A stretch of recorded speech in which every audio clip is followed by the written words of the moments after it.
Welcome back to the Hermetic Podcast. We're back on with Hadron. And, well, what would you like to start talking about today, Hadron? Well, with the subjects that I brought up, I like to kind of unify them together of conspiracies and the paranormal. All right. Cool. Tell us what you got.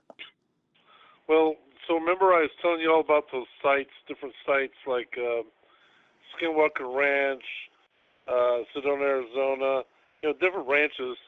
Well, and there's Mount Shasta, Mount Hermon, right? Well, and then there's Mount, let's see, Uraturco, in Argentina. Well, these are where the divine beings, the balls of light, the consciousness, and eventually the Council of Nine. Imagine the best of each one of theirs will all probably, commune in a council, and symbolically called the Council of Nine. Well, I've also maintained that, this existence is a loose farm, and they loose us from all throughout our life and even death. I know some may not want to believe that. That's fine. Everyone has their own faith. And that these beings, they harness our loosh because we're designed that way. At least that's how the idea goes. And whether the entrapment's on us on purpose or we believe ourselves into entrapment, it's a very thin line between egregores, meaning they're actually created belief systems that become entities. Why don't we take a Or, second here and try to define loosh for people who haven't heard of it? it's by Robert Monroe, the Monroe Institute. He coined the term because he saw in his hundreds of out-of-body experiences that he saw the energy of the emotional life force being drained from humanity and all life, and that humans have a unique way of a special refinement of kind of like a life force that's very, very highly refined and energetic that no other life form on Earth can produce. So this loosh is an energy that is used to empower these entities. Some say these entities could be reptilian or it could be other plasma beings. Robert Monroe never ever referred to them as reptilians. That's the favored model by the conspiracy theorists. So it's harnessing life force, emotional energy intertwined, the most vital energy, and it may be the energy that could be sustains the universe, maintains the universe. It can create and recreate matter. It may be the most divine substance there is. And there's beings that want to harness it and feed off it, just like you feed off food. So that's the best way to look at it. And people can look that more up of look what loosh, Loosh is. So it's kind of like the way industrialized nations, they profit off of third world countries and minerals and resources, slave labor, things like that. So it's a hierarchy. And so it's the belief that there's a food system going all the way from the microscopic to the macroscopic. And so there's a hierarchy of predatory food chain. Whether you want to say from the ocean to the sea, from the ants to human beings, and what is higher, where human beings may not be the apex predator. There could be higher beings. So that's loosh. Well, anyway, so to define that, like how to draw this in. So obviously, for this loosh farm to work, there has to be a conspiracy where the farm does not know it's being harvested. Just like the cows and the chickens on the farm, they don't know they're being harvested, and they don't know why they're bred to be what they are. They just see the farmer as, wow, hey, free rent, free food. The chickens, the cows, the pigs, they don't know they're being harvested. So why should it stop there? Like the little fish of the sea, the big fish of the sea. I don't think anything really knows is born to be something else's meal. Well, why are we any different? Okay, so the conspiracy starts as soon as you're born, right? Well, if you look at finances and politics, if anyone can look at past videos I've made about conspiracies, where it's natural. Conspiracy is a very natural thing. Like when someone dies and there's an inheritance, well, all of a sudden the conspiracies start flying between uncles and cousins and family, of who's going to get the money. Someone's going to try to rip up the will, try to take each other to court. Happens all the time. Married people get married all the time. It's said that you don't really know who you're married to until you get a divorce. And then there's a conspiracy. One conspires against the other. You know, there's a conspiracy for a wife or a husband to cheat on each other. So conspiracies are actually normal. I mean, we've all received betrayal in our lifetimes. Best friends take each other to court all the time. So to deny a conspiracy would actually be resistance to the odds of how everything works. You know, like when you have an employer, the employer usually conspires to keep the wages as low as possible, and then the employee may try to find out ways to slack when they can, you know, or it's a fight of wills of who gets paid what, how little work gets paid done, and it's a battle of will. You have to develop unions for the employer because, you know, without unions, the employer will conspire to keep wages lower. So, you know, it works just like that. Behind all major wars, there's usually a deception. Most wars aren't fought for what you think. Sometimes you think that, oh, we're fighting communism, we're fighting terrorism. When actually, no, it's greedy banks or corporations making their move, while the people who fight the wars are ignorant of what they're fighting for. They have a different concept on the battlefield Fair, because they're getting paid to do it. fair enough. Versus, But how does this all tie into the paranormal sites that we were just talking about? well, I was doing that when you needed loose to find. So, so what it is that the loose, the loose is also found in the form of warfare, suffering, loneliness, anger, and it can be done in positive emotions too. So loose is everything, basically everything you're made of responses, and that produces energy. Well, that's how it all ties together. So now there's this one remote viewer called Elizabeth April. She's a remote viewer, and she's actually certified. She's on the internet, and she says she's certified. I guess you have to take her word for it. But she's passed a 20-point test where she passed 20 out of 20 testing to get certified, and it's actually a testing that was developed by the CIA. Supposedly, remote viewers work for different governments, and it's used for spying. So she spied on Putin, she said, and Putin saw her. So she doesn't think Putin's human. According to her, she says that the whole evil system is run by the Matrix is pretty much run by lizards. That's a David Icke theory, whatever. But I'm putting it all together as like these light beings on Skinwalker Ranch and Mount Shasta, things like that. They're all harvesting us, and the stuff that gives them their brightness energy is the stuff that Luce is made of. And so they're farming us, and we don't really know it. And they come. Many of these beings will show up as Sasquatch or pretend to be different aliens, whatever, angels, demons, grays. I think they can perform different activities based on your fear points, what you want to see, what you hope to see. They control when you die, what you experience in the afterworld, to harvest every single step of you. So these things run the New World Order, but the New World Order is these beings coming back into light. So in other words, when we bring it to round trip, they organize events to make sure that they feed off us, and they want to organize events where they get to come out in the open and be openly worshipped and feared. I think they're making their move right now, and so these AI related data centers you've been hearing that we're in competition with China to build up. These would be monumental energy generational. They won't just be computational advances, but they're going to lead to 6G networks. You realize how dangerous that is? All your water and electricity is going to be drained more and more. Everyone's water and electrical bills are going to go higher. The grid, it's not going to be able to sustain itself because we're using up more water and electricity, and there will be like a crisis happening as it starts to evolve. So this all ties in together as we advance. And so imagine this. You think 5G is bad? Wait till 6G kicks in. We're all going to have headaches. We're going to break out tumors and cancer. more mysterious viruses like COVID or beyond is going to start erupting because our immune systems are starting to respond to foreign electromagnetic frequencies that are too much for us to take. So we break out of so-called viruses. This is electromagnetic warfare. This is we can't sustain this. And guess what? That helps us release more loosh. It's a more because of our suffering. This will help.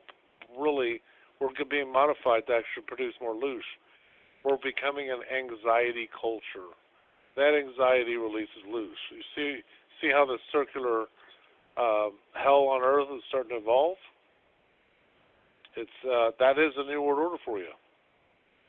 And so these gods are coming back, and they need electromagnetic culture. They need more. Radioactive culture for them to actually be more empowered, and so they can use. Because see, when they use energy, they need energy. Okay, they use lightning storms. Remember how oh yes, and I want to say that the Skinwalker Ranch is the god of Mormonism. That's the stuff that brought Joseph Smith across the landscape, and they present themselves not being offensive to any Mormon, but there are these kinds of gods. If you don't believe in the gods, you may want to call them demons, but if you consider God, that God is going to present himself according to the faith that you want or need. And there's dozens of locations across America where these entities open up. And but yeah, they feed on your churches, they feed on your political systems, your paradigms, and when we're using 4G, 5G, 6G onward, it's using more frequencies and more toxic residue that rips through our DNA. So in other words, we're losing our vitality even faster, and our cells are rotating even faster to renew when you're exposed to that electromagnetic radiation. So is there any kind of gaps I can fill in about how this all comes together? Because this is all related to disclosure, but they want you to think it's only aliens out there, when actually it's a distraction. It's all about what's happening right here with these beings that have been living side by side with mankind for thousands of years. So, do you think that they So prefer more negative energy or positive?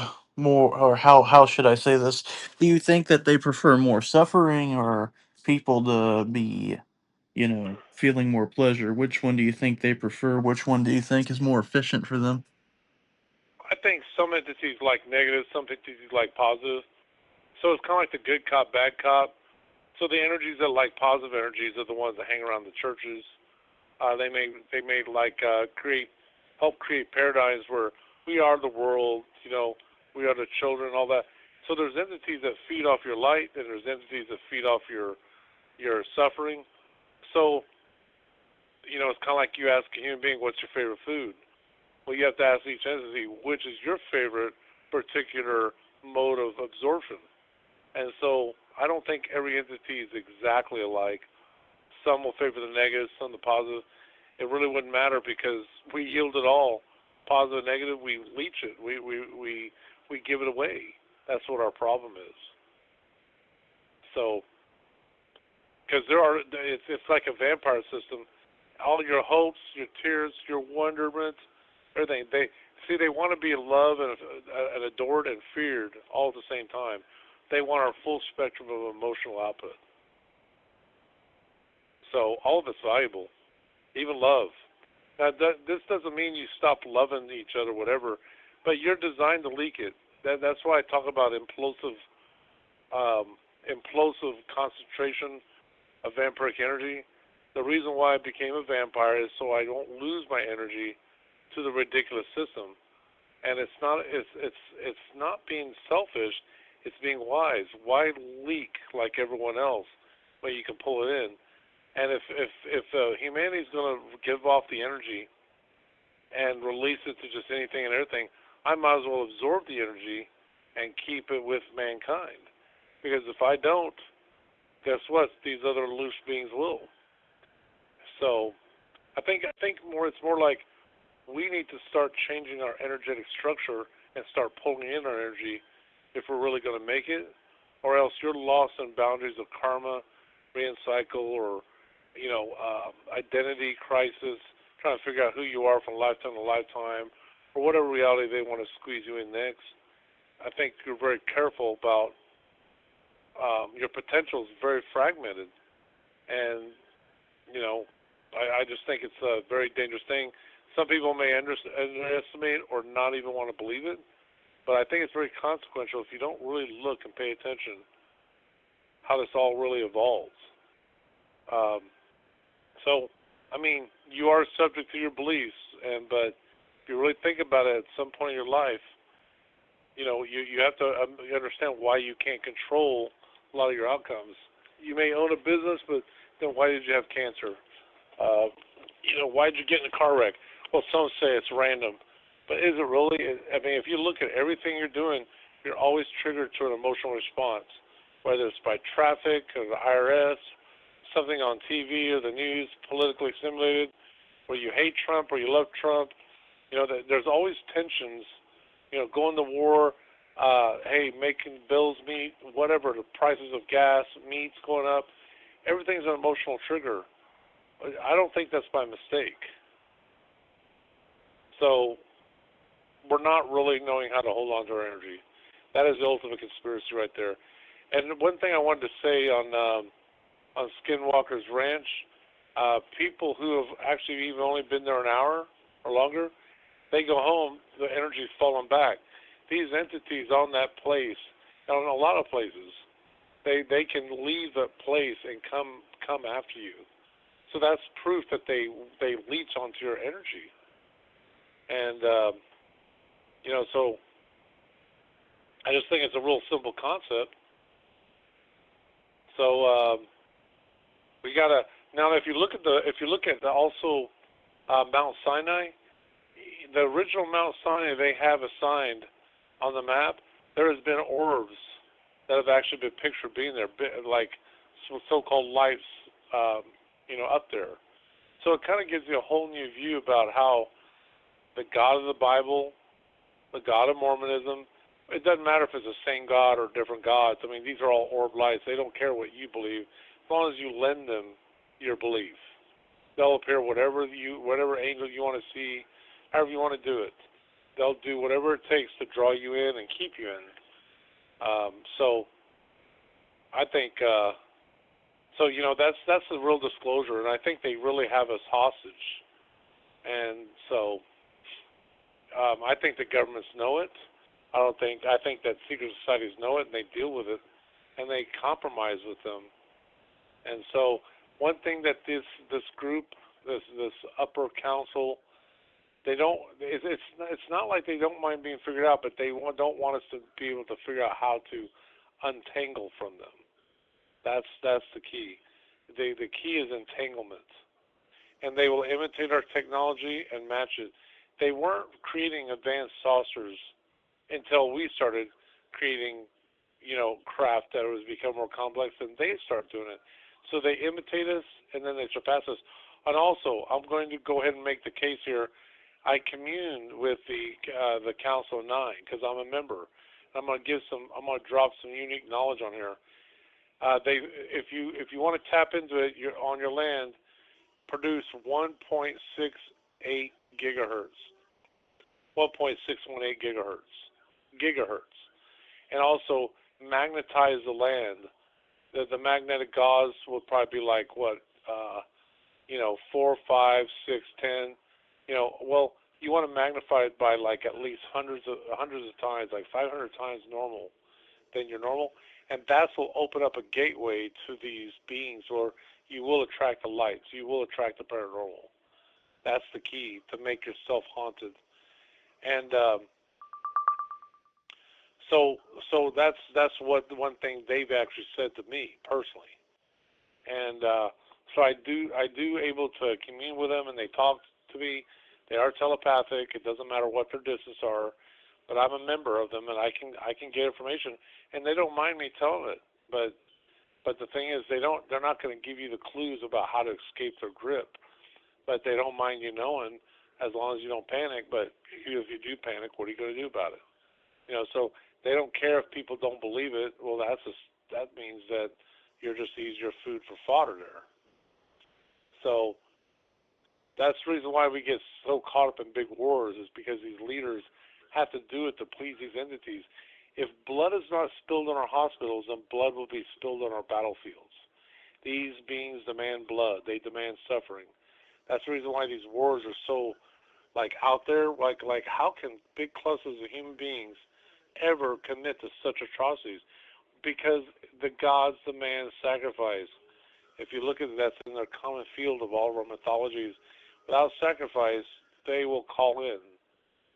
They will bring in the what's due to Piper. So that's the reason why you see all these irrational people injuring themselves in homes.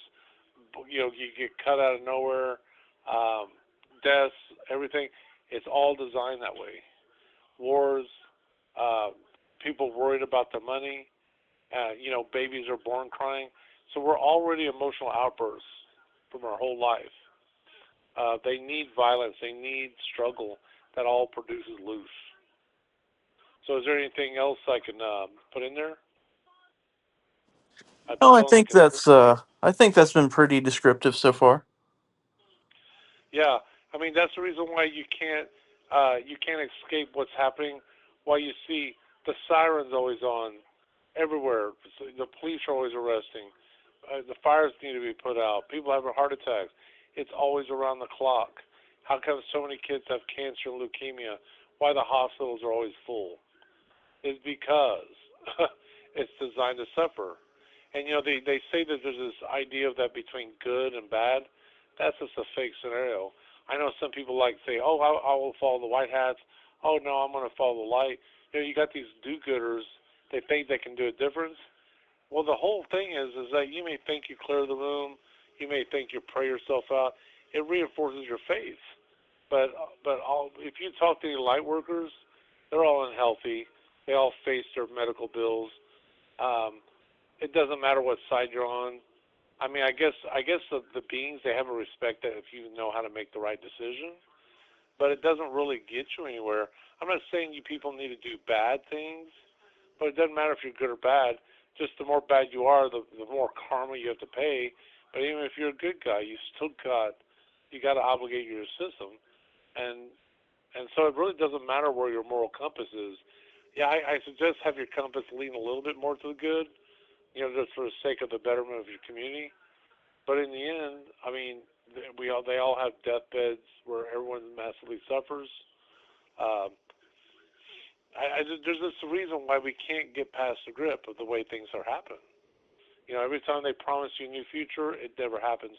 The only thing that improves is maybe a little bit of technology, but we still have suffering.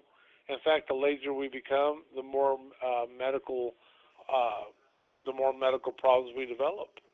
So sometimes when you actually become lazier, your body adapts and becomes, it doesn't adapt, it becomes weaker. So it's danged if we do, danged if we don't. And so I might sound like a guy whose glass is always half empty, but the thing is, people like to fill themselves with positive words, only to make themselves feel better, so they don't panic, so people don't get depressed. And I don't blame them. Go ahead and feel like you're rainbow clouds and all that, or people have this idea of the split Earth. I'm going to go to this Earth and these events. You go ahead and do that. Try it. It'll kind of work, but it kind of won't. You'll find yourself that the negative timeline still pulls you back in, but even positive timelines, it's still there. The only way you can truly, truly, truly do it is being aligned with it. You have to pull in your energy. You have to achieve 0 point, and you have to implode your energy so you can keep it. If you don't do that, it doesn't matter what your paradigm is, you're yielding your energy. I don't care if you're a magician, a priest, you're a criminal, or a do-gooder. You're doomed if you don't know how to keep on to your energy. And if you show signs of aging, then you're not holding on to your energy. So, I know I sound like a dark cloud here, and personally, for my moral compass, am I good or evil? I don't know if I can put a definition. I guess I'm neutral. I like to say that when I find an opportunity to do good for people, I will. If I find an opportunity where I need to do something bad, I will. If it's going to make me feel better, sure. Yeah, like Like for instance, if someone I think is evil, well, sure, they deserve to have their head smashed in as long as I can get away with it. I don't think I'm going to sit there and kill a good guy, but if a bad guy needs, if I see a bad guy doing bad things, well, I want to do bad things. So I do have a moral compass of doing what's right, but I do find that sometimes revenge does have its purpose. I do believe wish karma and bad things on people who are selfish, sure, but I'm not going to sit there and lie and say I forgave everyone who's ever crossed my path. I forgive sometimes, but there's sometimes I'm not. You know, and I think anyone out there, you can't forgive everyone that's ever come across you. Some people have to pay the price. You know, so that's just how I feel. But I'm not into forgiving everybody, and I don't think everybody deserves forgiveness. You know, some people you have to pay your karma. But karma is for those who are within the system. I mean, as long as you get your wisdom going, and you can rise above the karma streak, but you kind of have to become one of these beings of light to do it, because they're like at a whole new level. It's not that I don't think karma affects them; they're the weavers of karma. Karma affects human beings and biological beings. I don't think it really affects beings above the system. They create the system. In fact, they gave us twisted versions of karma, and there's nothing you can do to override their system.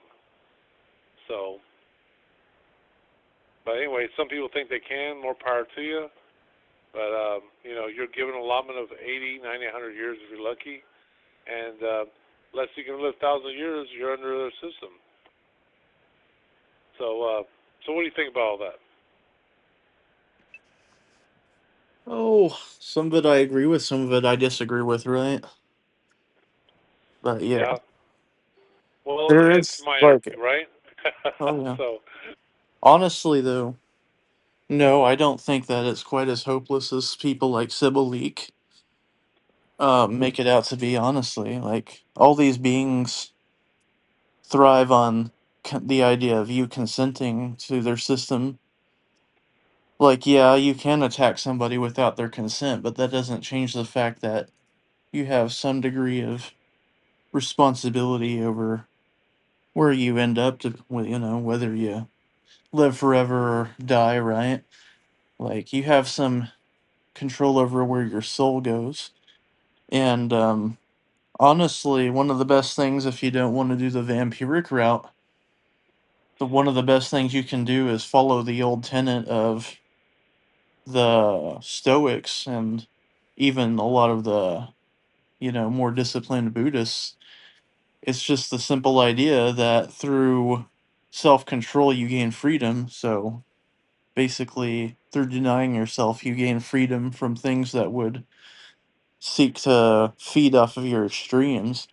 Plus, obviously, there's magic out there that's supposed to guard against these sorts of things. But yeah, honestly, most of your New Agers are not going to have access to that. It's just not how that works. You have to be very disciplined and have a lot of knowledge of ceremonial magic or meditation, maybe both. Um, but yeah, there's plenty of ways to get out of it. A lot of people who can become immortal, in my opinion, choose not to, which I'm kind of, you know, the type that is trying to live forever, the same as you. I do actually use some of the vampiric technology like you do. I just have a little bit of a different opinion on how to employ it. But yeah, I don't think that, you know, people are doomed to be fed upon, but you know, 99% of them probably are because they're not able to control their emotions or let go of attachments. So that's one thing that I do agree with Christian monks, Buddhist monks, you know, basically all the people that figured this stuff out. Like, if you can literally let go of all your attachments, you'll probably be fine. Like, it's easier said than done. There are criticisms made by people, especially Westerners, that don't actually understand this stuff like they think they do just because they read a few books. But the actual system is pretty useful for so called escaping the system. Like, yeah, you'll probably age and die if you don't figure out how to become immortal, but your soul won't be subject to most of these things, at least. Now, I At least personally. at least I like to think to hope so. I just like to meet a soul who's actually done it. That's the only thing though. It's all still theoretical. We don't have any we don't have anyone who's actually overcome the system Well, in the way that we could see ideally. well, even though I am ostensibly Christian by any loose definition of the word, I do believe, at least to a major degree, that Siddhartha, Buddha, as he's called, and many of his acolytes achieved this state and stayed behind as so-called Buddhistas instead of achieving true nirvana, whatever that actually looks like. Like, yeah, I do believe that it's very doable. I just think that it's extremely difficult. Yeah, because me and you and I are a contrast. I think these uh, these these beings, they created religions, including Buddhism. I think they give us a tease of a false hope. They all, if you notice all the religions, it pretends to give you a key where if you just do the right lock, you can escape the system. Christianity offers it. Islam, they all offer it as a way out while everyone gets laid behind. I think these beings of light, they give you a key that doesn't really unlock it. That's where I may differ from you. And that if you notice, all religions engage about a backdoor system where how you can escape the controllers or escape the evil. They think each one of the religions think they have a unique way of doing it, and it's very clever and very enlightening. But I just think that I haven't seen the proof of it. I think the only way to escape the system is to actually become a predator in the system. Well, So the as I've said before in probably a different way, it's pretty obvious that if you simply followed the actual tenets of just about any religion out there, like if everybody actually did it, they didn't envy, they didn't like commit murder, they didn't steal, blah blah blah. They didn't drink, they didn't lend money at higher interest. There I wouldn't did really that. there wouldn't be any there would obviously not be any war.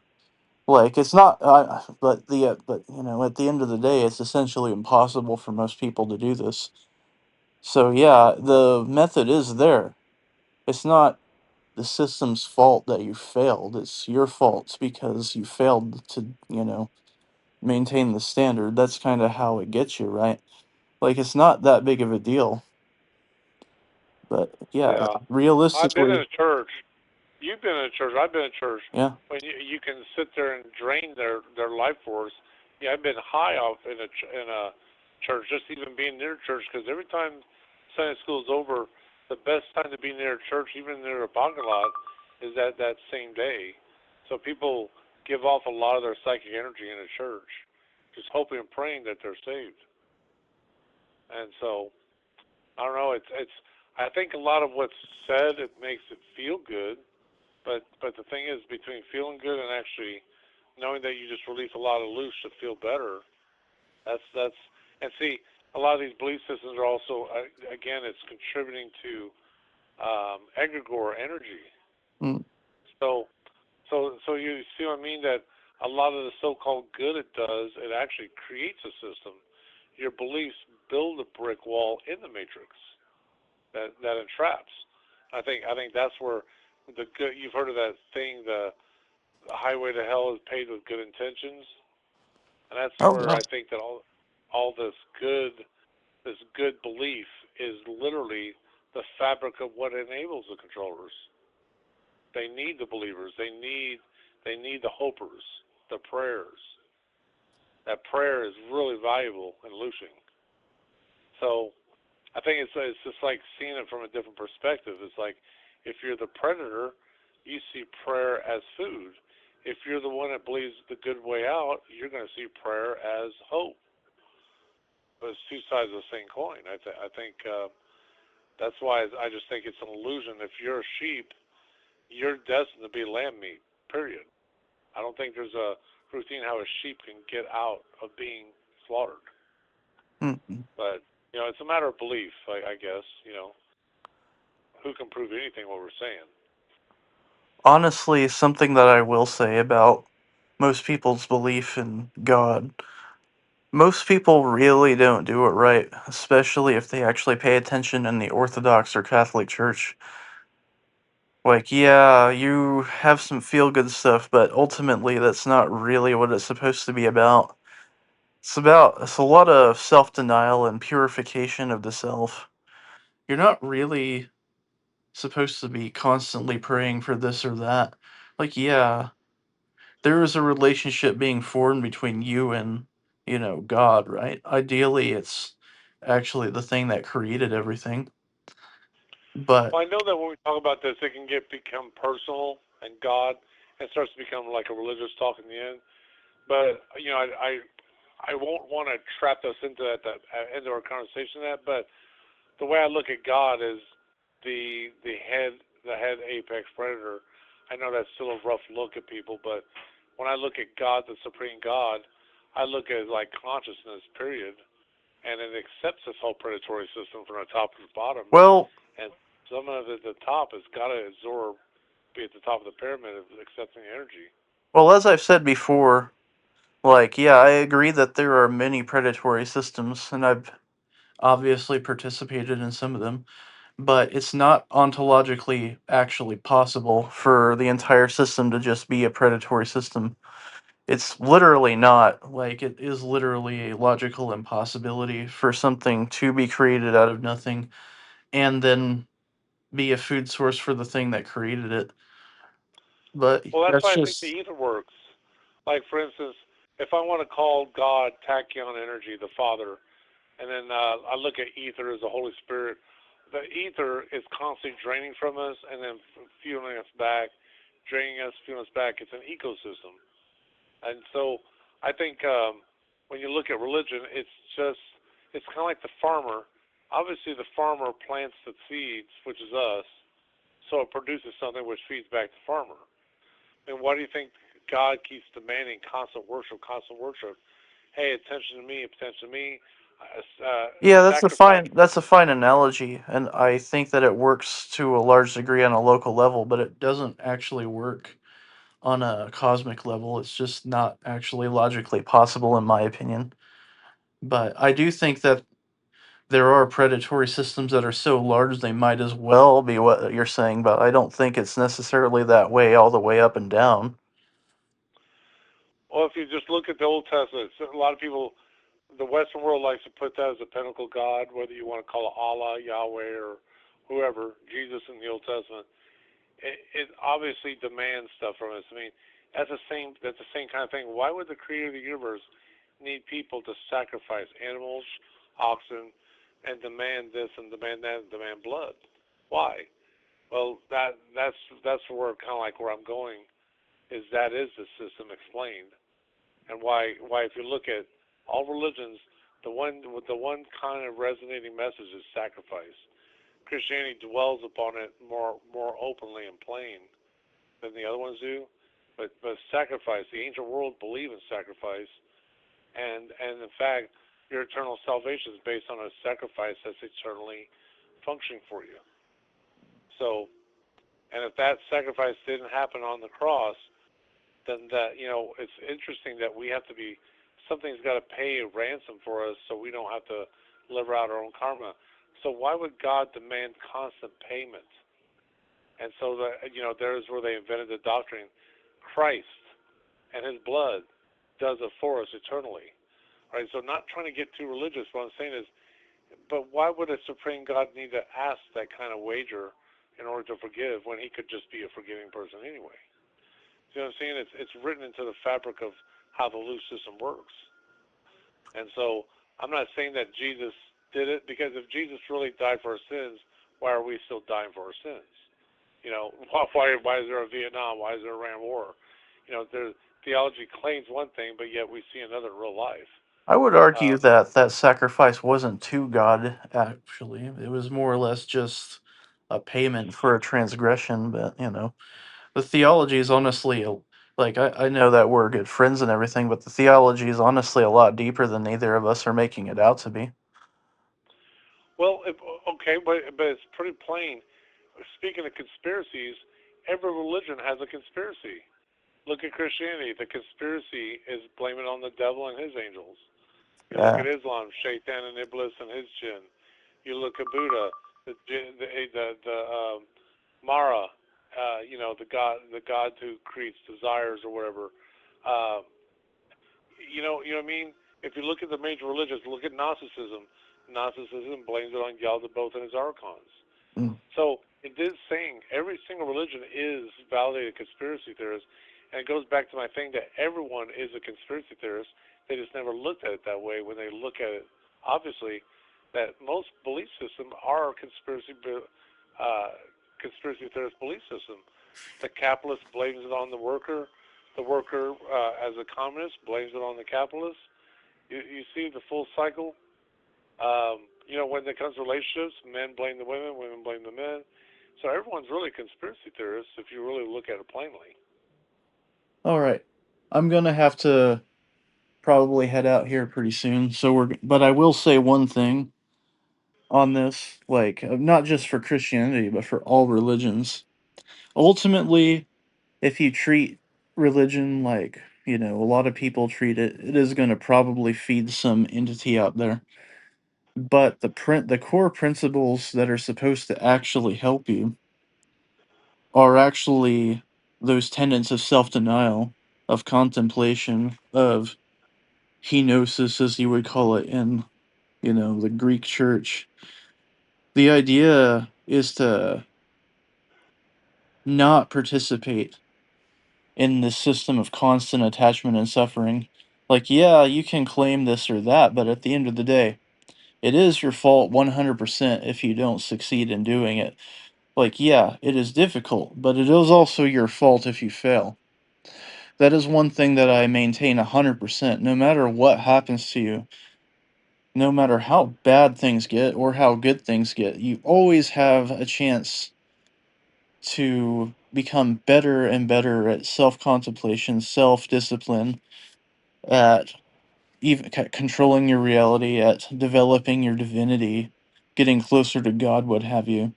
So ultimately, even no matter what conspiracy is out there or isn't, it ultimately comes down to our failings.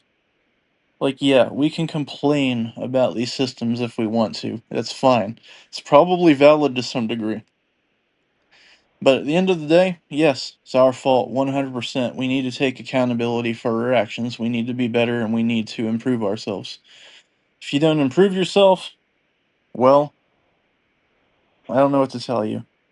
But anyway, thanks for coming on. I'd love to have you on again to talk more about alternative history and whatnot. Um, this has been the Hermetic Podcast, and I'd like to wish you all a wonderful day. Thank you. Pray to Epstein in the sky. All right. Thank you.